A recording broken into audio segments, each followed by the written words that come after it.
Willi Geiser, Sois heureux, première partie, la complexité de l'homme, troisième chapitre, les soucis. Avant de commencer donc la lecture de ce livre audio, j'aimerais remercier M. Geiser qui m'a permis de pouvoir lire son ouvrage et rappeler aussi le but de cette chaîne.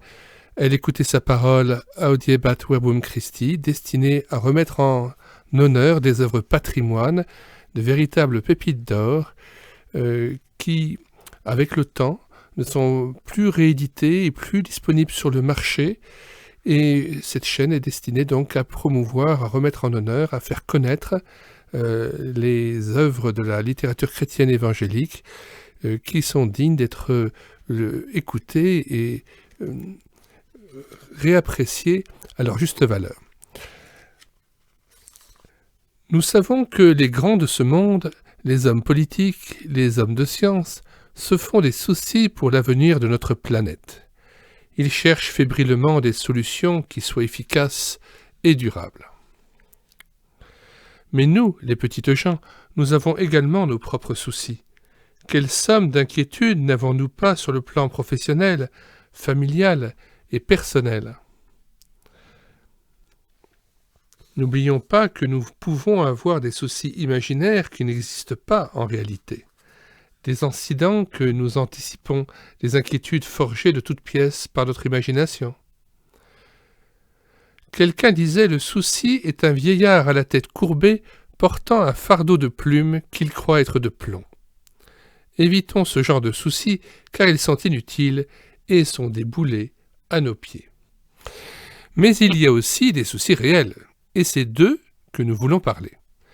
Le monde dans lequel nous vivons est exposé à de grandes tensions.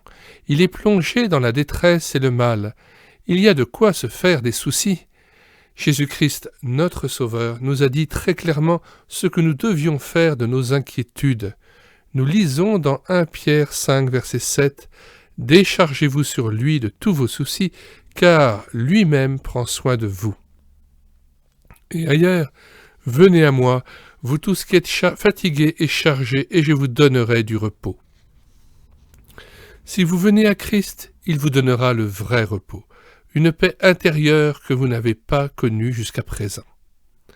On raconte que des cheminots britanniques ont trouvé un jour le nid d'un merle construit sous le rail et dans lequel la femelle couvait paisiblement, indifférente au fracas des trains qui passaient au-dessus de sa tête.